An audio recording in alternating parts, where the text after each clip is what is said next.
Hello everyone! So this is the card I mentioned in my review of the new My Favorite Things hybrid inks and said I would do a separate video on just this card.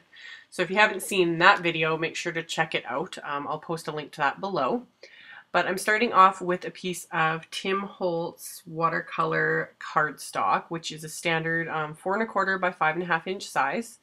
And I just flipped it over so that the smooth side is facing up.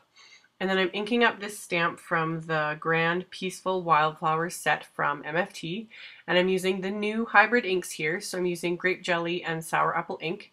I use sour apple first and then the grape jelly. When you're using multiple colors on a stamp, it's best to work from lighter to darker inks. So that way you don't end up kind of contaminating your lighter ink pad colors. So once I had it inked up, I stamp it down twice without re-inking it, so you get a darker and a lighter image.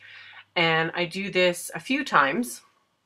I just keep adding the ink and stamping it down, not bothering to clean it in between since I'm using the same colors and adding the ink in the same spots. So really simple. And yeah, I love this. I love all the flowers in this stamp set. It's just such a great set, and you can stamp them in black or you can stamp them in color like this and all sorts of things.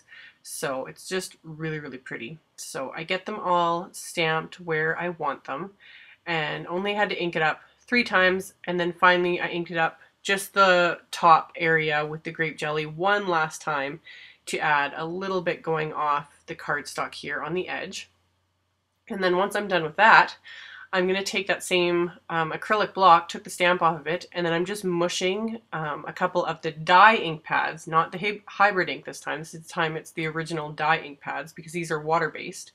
So I mushed some blue raspberry and some snow cone ink onto the acrylic block, and then I grabbed my wide watercolor brush, which is wet. It doesn't have any color on it right now. It's stained blue, but there's no color on it right now. I just want to dampen all of the watercolor paper first, and I left just a little border dry around the edge, but getting it damp first really helps for the colors to not look as streaky. I don't mind a little bit, but I wanted them to kind of blend and just look a little bit smoother, so dampening the cardstock first just makes everything go on a lot smoother. And you can see the hybrid inks are completely waterproof, so you can watercolor right over them and they're not going to move, which is really fun. So I added the snow cone and the blue raspberry ink and kind of mixed them together and just slapped them on. No real technique is needed. I'm no watercolor artist, that's for sure. But it looks so pretty, and I love with the generation stamping there and then you add the watercolor, it just creates this pretty little scene and I love it. It's so simple. So once it's done, you can either set it aside to dry, or if you're impatient like me, use your heat tool. It doesn't take long with the heat tool, and I just flip it over and heat it from the back as well, just to kind of minimize the warping. But if you find it warps a lot and you have the patience, you can set it down and put like something heavy like a book over it to let it flatten out. And then for my embellishment, I just wrapped around a little bit of hemp cord, and to keep your knots tight when you're tying a bow with like cords and twine and that kind of thing, you can just use a pair of reverse tweezers to hold where the knot's going to go, and that just helps keep it tight if you find it's hard to do with your fingers, which is usually what happens to me. So reverse tweezers are your friend with that. So once that was done, I just inked up another stamp from, this is the Clearly Sentimental About Mothers stamp set. So I inked that up with the Black Licorice hybrid ink and stamped that onto the front there. And then I just cut down a piece of white cardstock, again standard A2 size, so 4 1/4 by 5 1/2.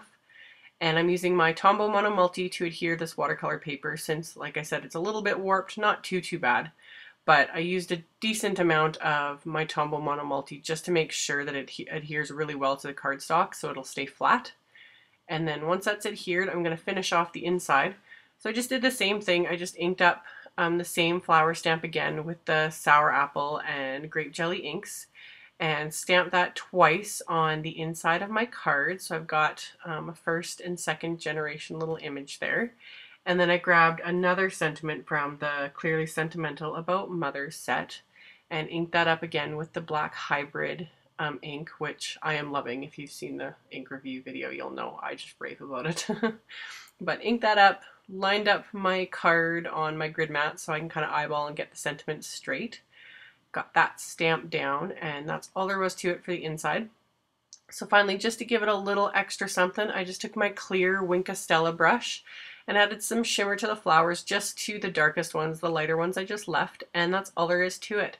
So as always, there will be a link below the video to my blog post, and I'll have links to all the supplies used. Thank you guys so much for watching, and I will see you all in the next video. Bye!